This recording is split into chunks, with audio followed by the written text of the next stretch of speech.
بسم الله الرحمن الرحيم الحمد لله رب العالمين والصلاة والسلام على أشرف الأنبياء والمرسلين سيدنا وحبيبنا محمد وعلى آله وأصحابه أجمعين أما بعد السلام عليكم ورحمة الله وبركاته.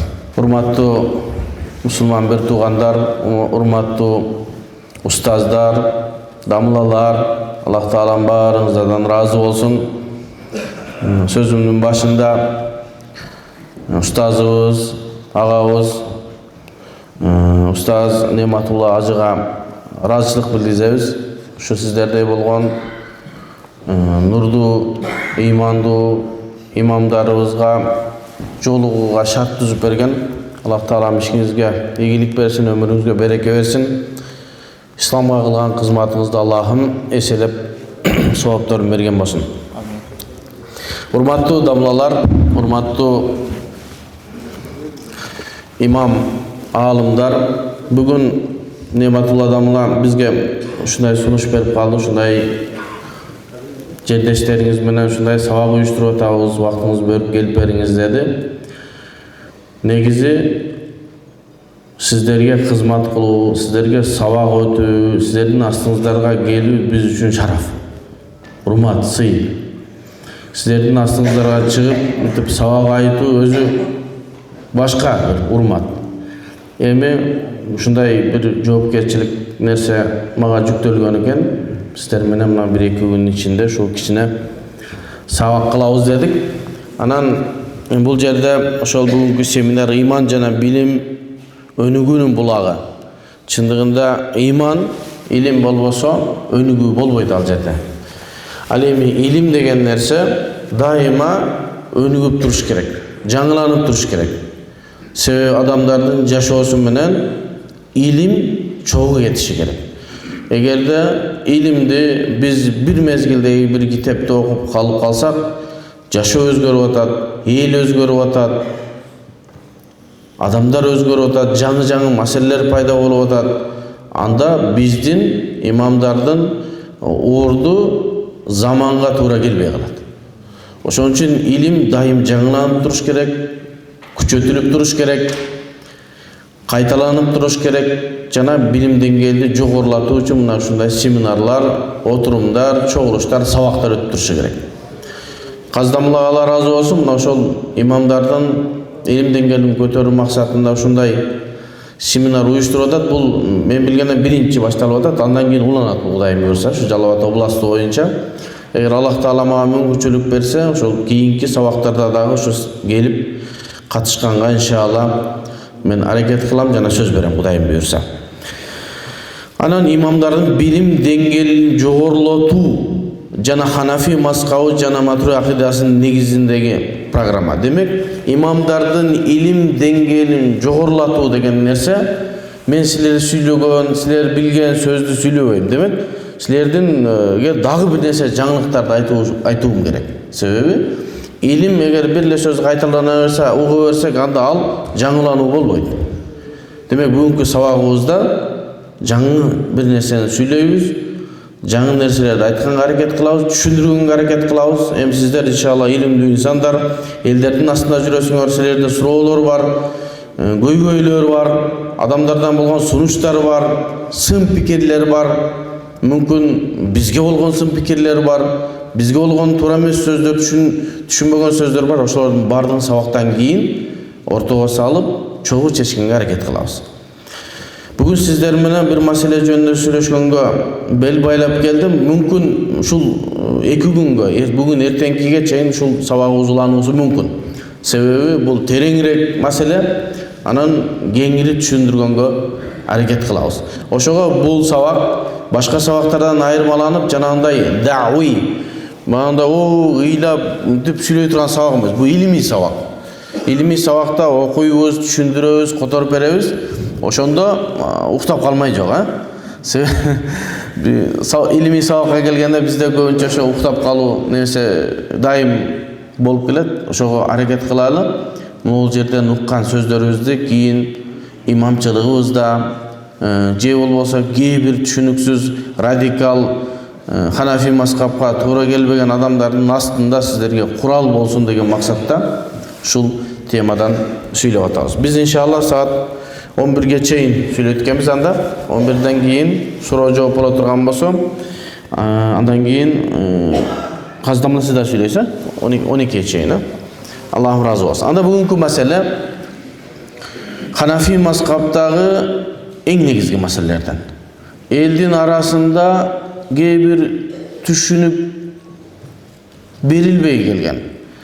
Жана Ханафи мазхабын кармабаган адамдар бизге сын пикир менен карап, бизди жомокчулар, далили жок сүйлөйсүңөр деген темадагы бир олуту темага токтолдук. Эгер бул теманы сиздер жакшылап билип алган болсоңор, Ханафи мазхабына айтылган сын пикирлердин 40%-ын жаба аласыңар. Эгерде туура түшүнө алсак. Ал деген нерсе биздин Ханафи мазхабтын китептери. Бул ушундай маселе, адамдардын арасында талкуу жараткан, көп адамдар биле бербеген маселе. Бул теманын аты Да'фу далилил мустадилли ла ядуллу аля да'фи мас'алатил мujtahid. Да'фу далилил мустадил.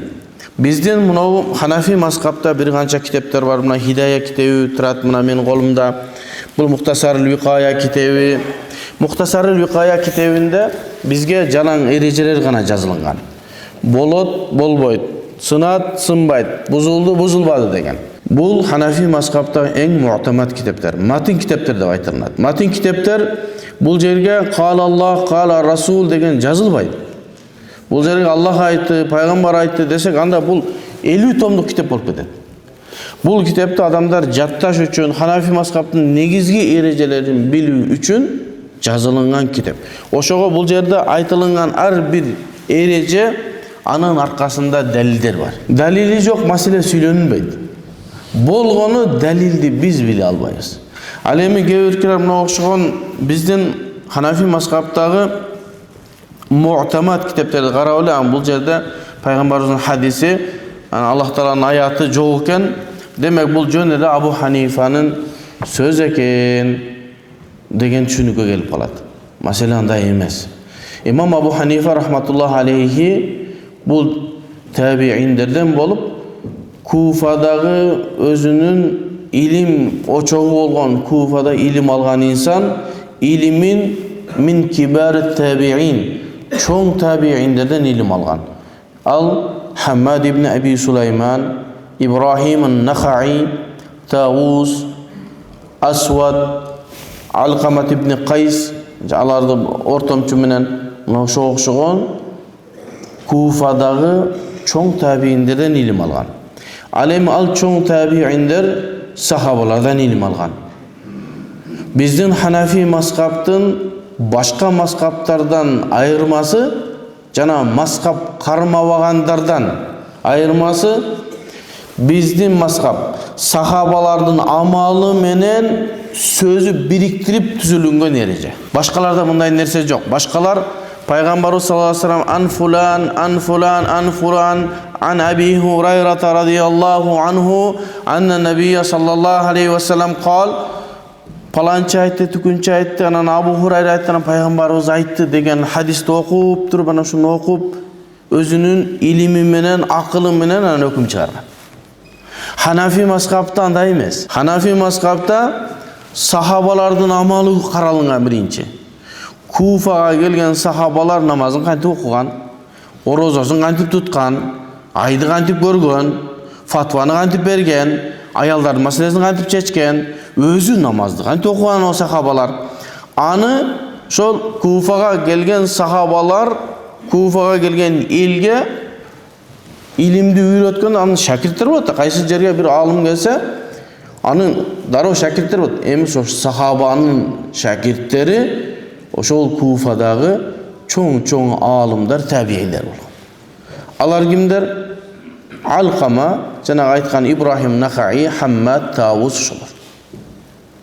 Куфага 1500 сахаба келген.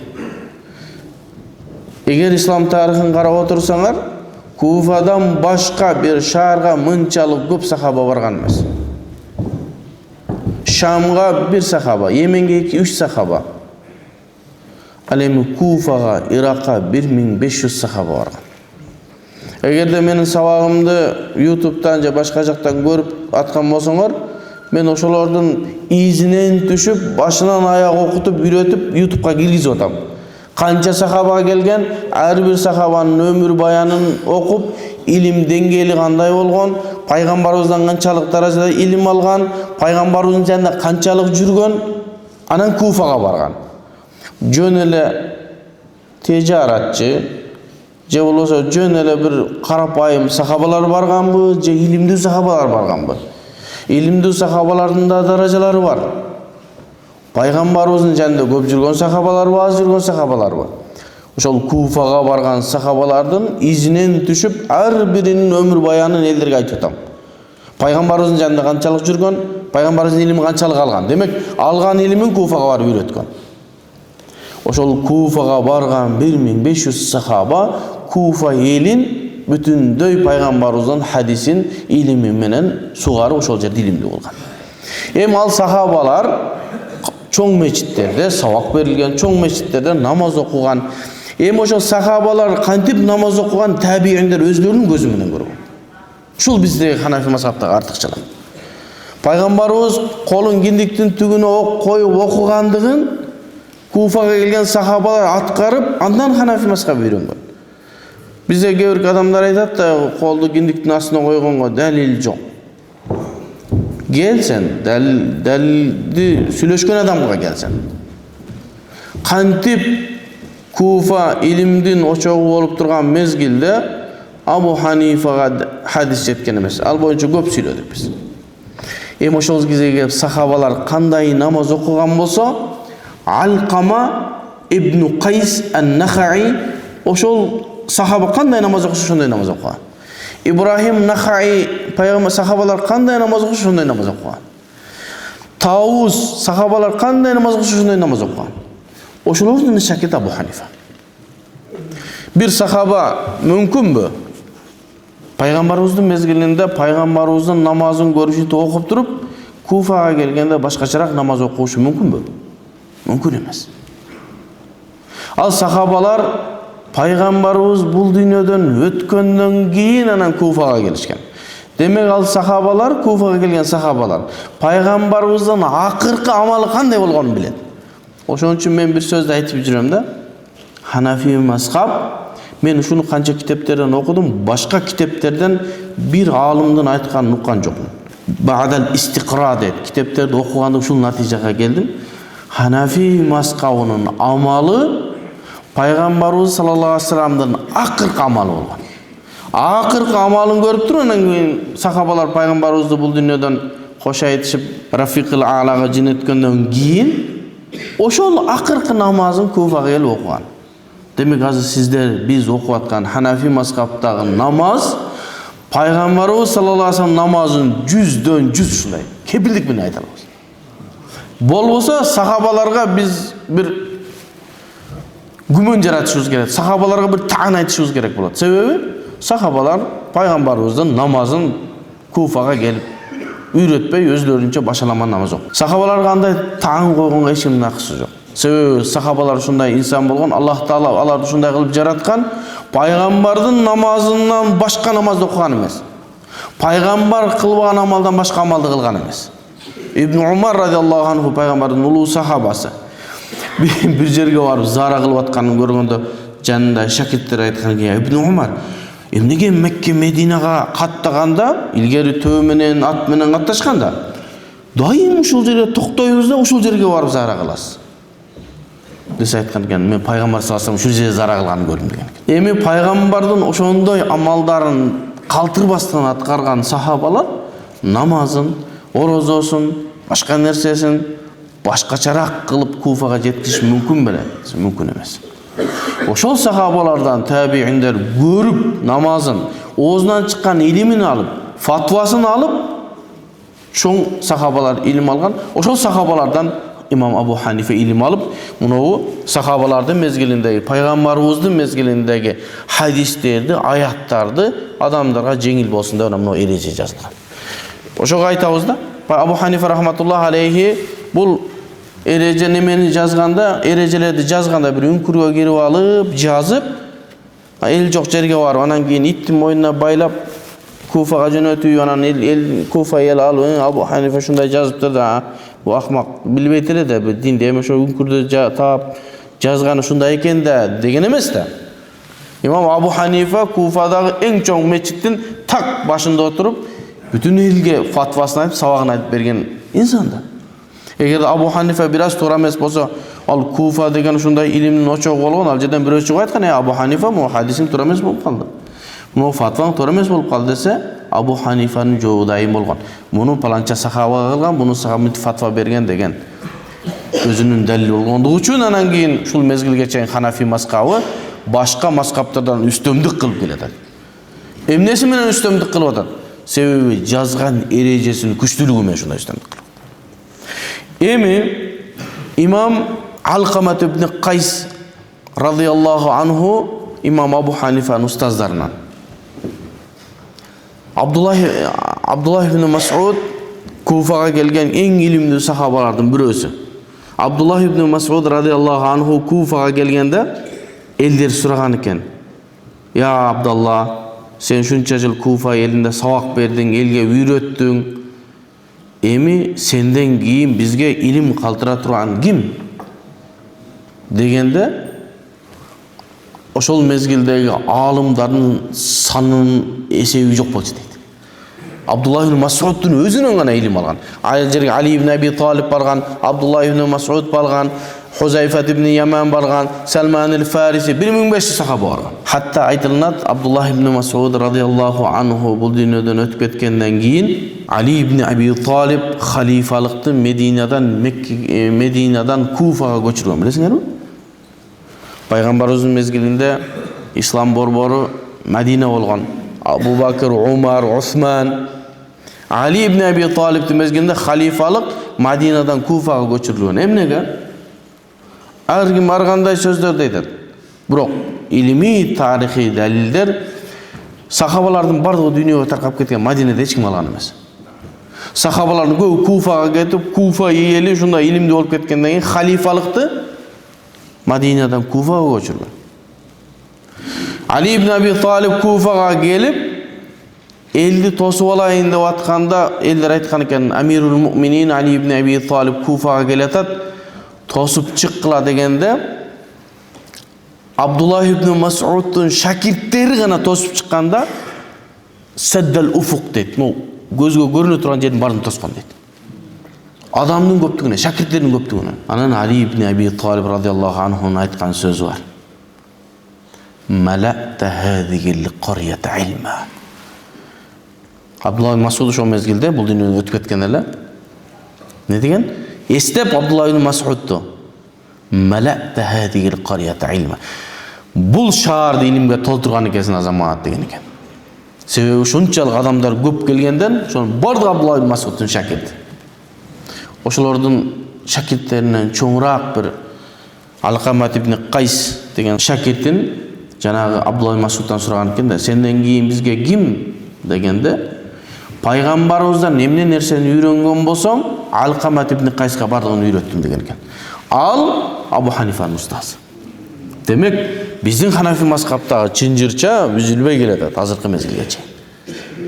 Менин ушул Ханафи мазхабтагы чынжырчам байланып Абу Ханифа, Алкамадан кийин Абу Ханифа, ана Ибрахим Нахаи, Алкама, Абдуллах ибн Мас'уд пайгамбарыбызга жетет. Чынжырча үзүлгөн эмес бизде. Пайгамбарыбыздын намаздары кандай болсо, Алкама, Абдуллах ибн Мас'уд ошондой үйрөнүп келип, Алкама үйрөткөн, Алкама Абу Ханифа, Ибрахим Нахаи, жана Абу Ханифанын башка устаздарына үйрөткөн, имам Абу Ханифа ошондон кийин мунабу эрежени жазган. إن ضعف الاستدلال من بعض الفقهاء المذهب لمسألة الفقهية عند أبي حنيفة لا يدل على ضعف دليل المسألة في نفسها لأن هذا من باب الاجتهاد من المستدل. Эми биздин элибиздин арабызда ушундай бир көйгөй маселе бар. Ханафи мазхабтагы келтирген далилдер алсыз деген. Ал каяктан алды?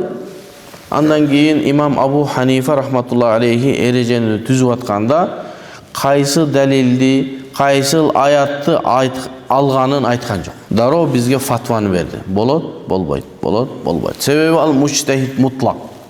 Муштахид мутлак деген нерсе илимдин деңгээли акыркы чегине жеткен алымды муштахид мутлак дейт. Андан нар жагында илим жок, нар жагы пайгамбарлык болду. Bir adam mujtahid mutlaq darajaga жеткен болса, ал өзүнчө мазхаб ачууга акысы бар деген сөз. Имам Абу Ханифа рахматуллах ошондой иштихаттын эң акыркы чегине жеткен. Башкача айтканда, илимдин эң акыркына чегине жеткен. Андан кийин ал ошол өзүлүк Курандан, хадистен далилдерди, фатваларды алып туруп, бизге окшогон карапайым адамдарга жеңил болсун деп эмне? Эрежелерди гана жазып койгон. Болот, болбойт, сынат, сынбайт, бузулат, бузулбайт. Бизге окшогон муштахид мутлакка жетпеген адамдар ошо муштахид мутлактарды ээрчиши милдеттүү болот. Ошон үчүн алардын айткандарын биз кыйынтыксыз кабыл алабыз. Себеби Абу Ханифанын илимине биз кепилдик беребиз. Илимин ишенебиз. Анан бир замандар өткөндөн кийин Шафи мазхаб чыкты, Хамбали мазхаб чыкты. Билесиңерби, имам Абу Ханифа рахматуллах өлгөн жылы имам Шафи турулду. 150-жылы.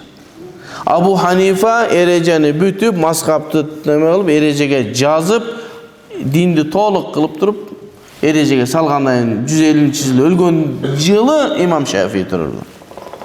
Андан кийин мазхабтар чыкты, башкалар чыкты, чыккандан кийин табигый түрдө ортодо талаш тартыштар чыгып баштады. Не деди, силер мынтип болот деп койсуңар. Болот дегениңер эмне далил дегенден кийин, андан кийин 4-5 кылымдарда, 3-4 кылымдарда Абу Ханифа, 2 кылымда 150-жыл өтсө, 2 кылымда болот. Андан кийин Абу Ханифа түзүп койгон эрежелерге далилдер жазылып башталды. Ал далилдерди ошол жазып аткан адам өзүнүн заманында кандай хадистер бар болсо, Абу Ханифанын эрежесине туура келе турган болсо, ошону далил кылып алып келген.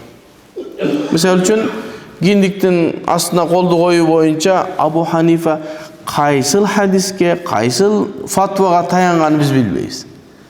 Бирок кийинки келген алымдар мынтип карап хадистерди караса, Тирмизиде, Абу Давудда бир хадис бар экен.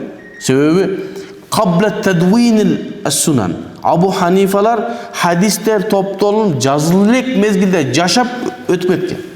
Ал хадистер топтолун элек мезгилде. Абу Давуд, Имам Бухари дегендер олар кийин чыккан. Имам Бухари рахматуллах алейхи 256-хижратта бул дүйнөдө өткөн. Абу Ханифа өлгөндөн кийин 100 жылдан кийин төрөлгөн. 100 жылдан кийин өлүп атат. Башкача айтканда, хадистер топтолун элек мезгилде Абу Ханифа ошол хадистерден алып эреле жазып койгон. Муштахид муттактын эрежеси ушундай, ал бирөөгө далилин айтуусу милдеттүү эмес. Ошон үчүн Чубак устаздын айткан бир сөзү бар болчу. Мен болот десем, эмнеге болот десем, мен сөзүмдү алсаң алдың, албасаң кете бер. Себеби муфти өзүнүн далилин ачыктоосу милдеттүү эмес. Эмнеге милдеттүү эмес? Мисалы үчүн, сизден келип бир адам бир нерсени сурады. Муну болобу, болбойбу дейсиз. Сиз болбойт дейсиз. Ал сизден сурайт, эмнеге болбойт десең, сенин ишиң эмне дейсиң? Болобу, болбойбу? Болбойт. Эмнеге сурап атасың сен, мен далилим бирейин деп сурап атам десе, сен далил түшүнөсүңбү? Далил түшүнөм. Анда далил түшүнө турган болсоң, өзүң далилди издей бересиң. Эмне менден сурап атасың дейсиң? Жок, далилди билбейм десе, анда далилди билбесең, фатваны ала бер делет. Бул карапайым адамдарга ушинтип айтылат. Анан жогорак илим деңгээлине чыккандан кийин жогору жакта, анан сенин ташыңа ташым, кышыңа кышым кийин айтылат. Ошон үчүн муштахид мутлак гана муштахид мутлактан далилин сурай алат. Абу Ханифа, сен мындай депсиң, сен далилиң эмне деп имам Шафи сураса, эми экөө сурашы мүмкүн эмес. Абу Ханифа өлгөндөн кийин төрөлүп атат. Ушундай болуп калса, анан кийин ошого айтылат. Мен далилим бул деп муштахид мутлактар биринин далилине сурашып, далили менен далилдешет. Бирок эми заман өттү, ал мезгил өткөн, адамдарда күмөндөр болуп баштады дагы. Анан Абу Ханифанын эрежелерине кийинки келген аалымдар өзүнүн заманындагы топтолгон хадистерден далилдер жазып баштады. Ал далил сахих болушу мүмкүн, алсыз болуусу да мүмкүн. Ошого тема ошол. Дафу далилил мустадил. Мустадил деп, мисалы үчүн имам Маргинани. Hidayani жазган киши. Бул киши мустадил деп аталат. Бул киши 6-кылымдын алымы 593-хижрет өткөн. Абу Ханифа өлгөндөн кийин канча жылдан кийин өлүп атат бул киши? Өлүп атат.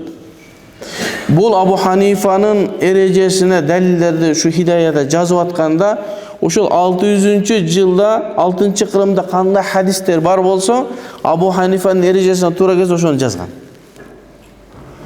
Абу Ханифанын далилин алайса, Абу Ханифа өлдү, жок кеткен. Ошого дафу далилил мустадил. Мунау имам Маргинанидин бир далилди алып келип койгондугу жана ошол далилдин, хадистин алсыз болуусу ла ядуллу ала дафи маселати муштахид.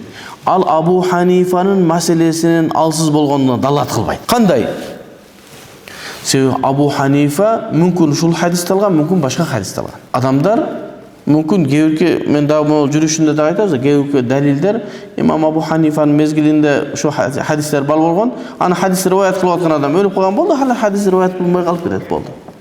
Абу Ханифанын мезгилинде ошол хадис белгилүү болгон, кийин бизге жетпей калат.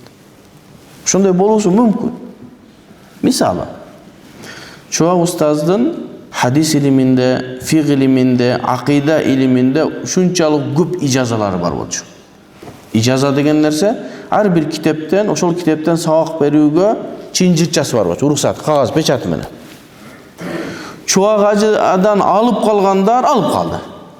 Анын астында окубай албай калгандар чуак устаз өтүп кетти, болду, чинжирча үзүлдү бу жерден. Бул хадис анын ижазасы чуагажыдан берилбей калды, болду, калып кетти. Болду, эми ал чинжирча эми кыяматка чейин уланбайт ал чинжирча. Болду, андан кийинкилер чуагажыдан ижаза ала албай калып кетти. Ошондой болуп кээбирки хадисти риваят кылгандар да Абу Ханифанын мезгилинде жашап атып, риваят кылган, андан бирөө жазып ала электе өлүп калды. Болду, бүт. Ошол мезгилдеги аалымдар билген, андан кийин Абу Ханифа аны эрежеге жазып ийди. Болду, ошол эрежеге кирип калды деген сөз. Ошон үчүн дафу далилил мустадил. Кийинки келген фиq алымдарынын Абу Ханифанын эрежесине жазган далилинин алсыз болуусу Абу Ханифа ал төрөлүктө 100 жыл мурда жазып койгон маселенин алсыздыгына алып барбайт дейт. Ва хува кад юсибу ва кад юхтиу дейт.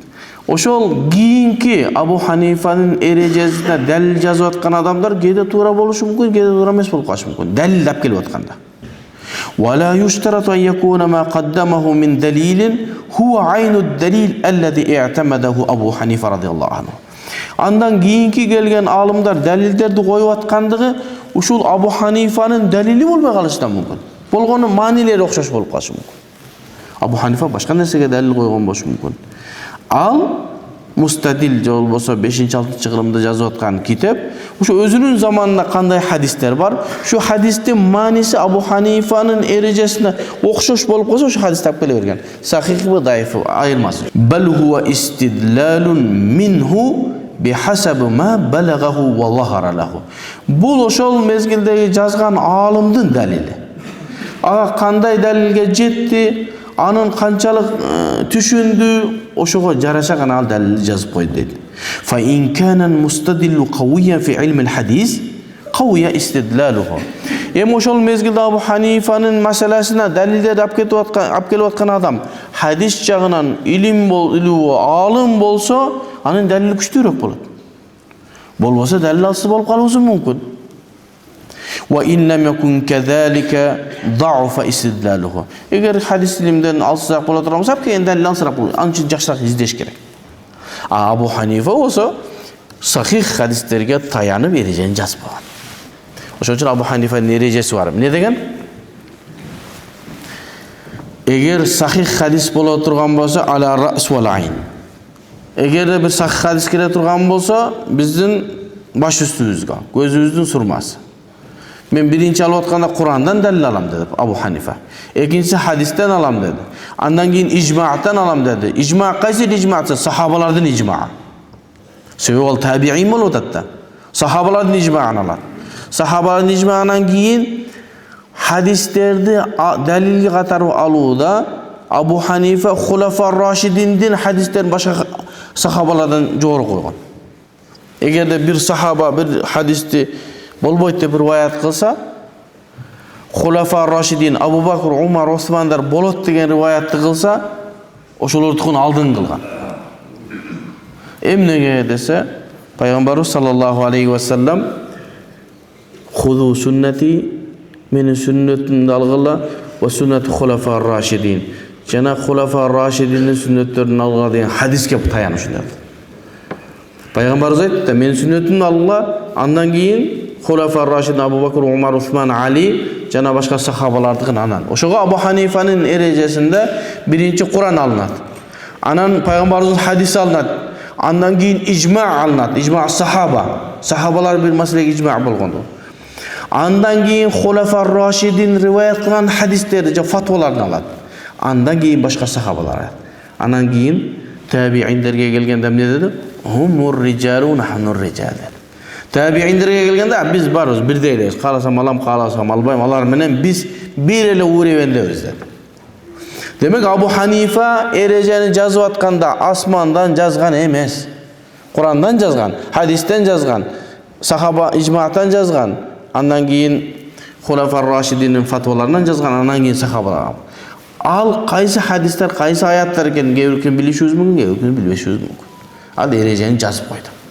Ошого андан кийинки алымдардын Абу Ханифага жазган далилдерин алсыз болуусу Абу Ханифанын маселесинин алсыз болуусуна алып келбейт. Ошого кээде көрүп калабыз да, бизге доомат кылгандар хидаяны алат дагы, мынакей могул жерде бир хадис турат. Бул хадисти паланча деген алым алсыз деген, ошондо Ханафи мазхабынан алсыз дейт. Андай маселе эмес. Бул имам Маргинанидин алып келген далил, Абу Ханифанын далили эмес. Ага эртеңки сабагыбызда, бүгүн жетпей калат окшойбуз. Эртеңки сабагыбызда хадистерден ошого эмне кылабыз? Далил алып келебиз. Бул хадис алсыз болгон, Абу Ханифанын мезгилинде сахих болгон. Себеби бул хадистер мындай учуп келип тук түшүп калган эмес да. Адамдар менен риваят кылынып келип бизге жетип атат. Биринчи пайгамбарыбыз айтты, аны сахаба укту, сахаба укту да табиинге айтты. Мурда жазуу болгон эмес. Угуп айткан болду. Табиин укту, табиин кичинекей табиин, орто табиинге айтты. Ал кичинекей табиинге айтты. Анан мынтип келет да бизге. Эми пайгамбарыбыз мезгилинде бул хадис сахих болчу. Пайгамбарыбыз мезгилинде өзүнүн айткан сөзү сахих да. Сахабанын мезгилинде бул хадис сахих болчу. Табииндин мезгилинде сахих болчу. Табиин ушул хадисти риваят кылып атканда алсыз болуп калса, хадис алсыз болуп калат. Же болбосо табииндин мезгилинде ошол хадисти риваят кылган адам жаттоосу начарыраак болуп калса, же көчөдө тамак жеген болсо, же баш кийими жок жүргөн болсо, бунун адеп ахлагы бир аз начар, муруасы начарыраак экен деп хадисин албай койсо, ошонун себеби менен хадис алсыз болуп калат. Эми караңыз. Мунул жердеги бир адам көчөдө тамак, мына хадисти риваят кылып атат да. Мунул жердеги адам көчөдө тамак жеген үчүн хадис алынбай калса, пайгамбарыбыз, сахаба, табиин, Абу Ханифа мунул жерден алып далилди жазып өлүп калды. Андан кийинки риваят кылган мунул алсыз болуп калган үчүн хадис алсыз болуп калды. Демек Абу Ханифадан кийин алсыз болгон хадис. Абу Ханифа хадисти алып бүтүп, эрежени жазып өлүп калгандан кийин даиф болгон. Мен кээ адамдар менен талашканы келди да мынакей. Мен айттым, имам Абу Ханифанын маскабына далил коюлган хадисти алып келгиле, мен сахих экендигин далилдеп берем. Либой хадисти. Десем бирөө көтөрүп келиптир. Мынакей сен айттың эле мынакей. Отуруп далилдеп бердим. Ал хадис Абу Ханифа өлгөндөн кийин 200 жылдан кийин даиф болуптур. Себеби бир адамдын себеби менен даиф болот да. Өмүр баянын издеп таап берип мынакей. Паланча деген киши экен, бул мынчанчы жыл өлүптүр, 428-жылы өлүптүр. Ушунун себеби менен хадис алсыз болуптур. Абу Ханифа 150-жылы ал хадистен өкүм алып, жазып бүтүп өлүп калган. Демек, илимдеги чынжырчаны туура билүүбүз биздин далилибиздин күчтүү болуусуна себеп болот. Ошого муштахид мутлактын маселеси кийинки келген алымдардын келтирген аргументинин алсыздыгынан алсыз болуп калбайт. Ошон үчүн Абу Ханифанын далили бизге ошо Абу Ханифа 150-жылы жазылган китеп Захири ривая бизге мутаватир жол менен эч нерсеси өзгөрбөй бизге жетип келди. Азыр колубузда бар ушулар. Özgörбөстөн geldi. Abu Hanifa'nın mezgilinde yazılgan erejeler. Mutavatir jol menen geldi. Mutavatir degen söz andan şek gümön kılуу durus emas. Eğer hadis mutavatir bola turgan bolsa, al mutavatir hadiste gümönдөр men şu hadisti albaymın dese dinden çıgat. Mutavatirдин күчтүүлүгү. Bizge Abu Hanifa'nın yazgan erejeleri mutavatir jol menen geldi. Şek gümönsüz hiç kim uşul жерге bir nersени koşup ise gerek, bu jerini özgörtüp koysa gerek de mümkün emas. Cilen ba'da cil, tabaka an tabaka. Zamandan zamanga köpçülük adamlar sabakta al. Abu Hanifa'nın mezgilinde 1000 degen sahaba bolgan. Oşonu bardı uktuğu. Andan keyin anın şakirtlerinin 1000 degen, 100 000 degen şakirtler. Oşentip zamandan zamanga ötüp mintip kılımdan kılımga bizge özgörбөстөн azırkı bizdin mezgilimizge Abu Hanifa'nın erejesi mutavatir jol menen geldi. Anı düşman dağı dost dağı jokko çıkara almaydı. وكم في كتب الفقه من أحاديث موضوعة لم يسمع بها المجتهد مطلق أصلا. Кейбір kitaplarda bizdin kitaplarımızda bayağı dalil жазып атканда кейін Abu Hanifa'dan кейін bir zamanında bir bar hadis tap kelip turib жазып койгон, ал жалган hadis bolsa, анан кейін айтат, силердин o маселеңе туура эмес, силердин dalil кылган далилиңер жалган экен. Каяктан билдиң десең, паланча kitapta. Al kitapты жазган адамдын dalili, Abu Hanifa'nın dalili эмес. Abu Hanifa'nın dalili бул эреже турат мынакей. Өзгөрбөстөн турат. Abu Hanifa koldu gindiktin астына koyuş gerek деп айтып койду. Бол бүттү мынакей. Ошого Gevki oşa hadisler var. Bizdin kitapka жазылып калган. Жалган hadis. Ana Abu Hanifa ömür ukkan mesela. Abu Hanifa ölgönden 100 yıldan 200 yıldan keyin anan bir жалган joşa hadisler rivayet kılıptı. Oşonun sebebi menen bir hadis жалган bolup kaldı. Fa keyfe yunsabu ileyhi ma la ya'lam. Abu Hanifa mezgilinde bol bolgan bir жалганчынын sebebini bu hadis жалган bolup kalsa, kantan Abu Hanifa'nın meselesi жалган je bolsa alsız dep aytabız deydi. Au yutahammalu wizruhu. Şunun günөөsүн жалган айтып bir hadisти koyup koygондугун, Abu Hanifa ölgөндөн кийин 200 жылдан кийин бирөө жалган айтып атайын hadis жалган айткан болсо, ошонун себеби менен анын günөөсүн Abu Hanifa эмнеге жабыштырышы мүмкүн дейт. Fayanbaghi lana an nafhama. Биздин ушундай түшүнүүчүбүз милдеттүү болот. Anna fi kutubul fuqaha. Bizdin fuqahalardын kitaplarının arasında жазылган нерселер neler minel adilleti delildir innema huwa istidlalatin li ulema'il mezheb. Al oşol Hanafi mazhabdagi alimdardın dalilleri bolup eseptiler. Abu Hanifa'nın dalili emas. Abu Hanifa'nın dalili ereje. Fayusibuna fiha ve yukhti'un. Keda to'g'ri hadislarda olib kelib o'sha o'zining zamonida sahih hadis olib kelishi mumkin.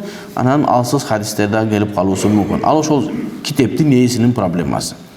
Wa laysa kullu ma zakaruhu huwa ad-dalil alladhi i'tamadahu Imam Abu Hanifa.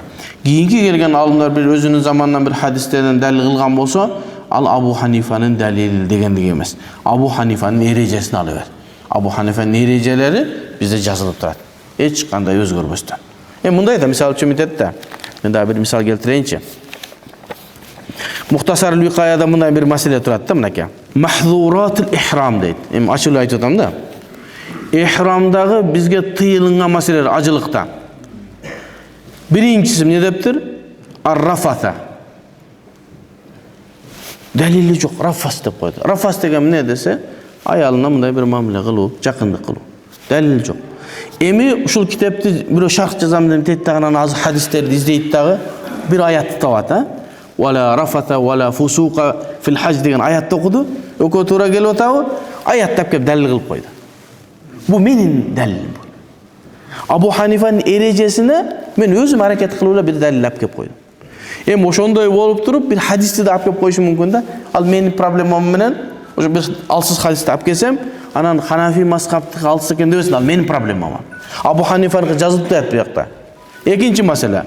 Wal fusuq ketdi. Wal jidal talashib tartishpash kerak deb qo'ydi. Eshitgan yazgan yo'q bu yerga Abu Hanifa. Talashib tartishpash kerak dedi. Men kitoblarni hadislardan qaradimdagi bir hadis topdim, olib kelib tuguni yozib qo'ydim. Naka bunun dalili bo'ldi. Al men olib kelgan dalil kuchli bo'lsa, nurun ala nur. Alsiz bo'lib qolsa, Hanafi mazhabda alsiz deydi, al mening problemim. Кейбір адамдар şu men жазған нәрсені окуп алат да Ханафи мазхабтын далилдери алсыз дейт. Андай эмес. Абу Ханифанын эрежеси турат мынакей, өзгөрбөстөн. Дагы кетти. Ва сунна лил афaqi akhizan an yaminihi mimma yali al-baba wara al-hatim sab'atu ashwatin. Sunna lil afaqi бул эмне? Жанагы тавафул кудум жөнүндө айтып атат. Ажылыкка жаңы барганда биринчи тавафул кудум кылынат. Кыран менен баргандарчы. Ал эми биздин мутаматтиқ менен баргандар умра кылат. Афақига ан ямини мимма яли баб вара ал-хатим. Жанагы такага окшогондун аркасынан айлансын деп. Эч кандай далил жок. Ана мен бир хадисти тавамдаган ушул жерге алып келем. Мына хадисте ушинди тавафты айлангыла дегенге пайгамбар хадисте мына алып келем. Ал хадисим сахих болуп калган болсо алхамдулилlah жакшы болду. Сахих болбосо Абу Ханифа мына эрежесине зыян бербейт. Ал менин проблема. Демек, лейса куллу ма закаруху, менин кайсыл жерде бир далилдерди алып келгеним ушул Абу Ханифанын далили болуусу да мүмкүн, болбосу да мүмкүн. Анын эрежеси гана турат бул же. Ва алейхи фа инна да'фа ad-dalil la yadullu ala da'f al-masala. Ошого билип алгыла, урматтуу ажыларыбыз, урматтуу имамдар, менин алып келген далилимдин алсыздыгы ал Абу Ханифанын маселесинин алсыздыгына алып барбайт. لأنها منقولة عن مجتهد مطلق بلغ غاية في الدراية بعلم الحديث. Себеби Абу Ханифа мына эрежени жазып атканда ушундай кылып жазган, бизге манкул болуп көчүп келди, мутаватир жол менен. Бул Абу Ханифа мujtahid мутлак даражага жеткен алым, хадис илиминде анын чегине жеткен алым жок. Хадисте эң жогорку даражага жеткен алым. Ал карап тургандан кийин бул эрежени жазган. Ва ма'рифатул адиллати ва вужухул истидлал. Ал хадистер кантип далил алынат, эмнеден далил алынат? Мujtahid мутлак Абу Ханифа аны жакшы билет дейт.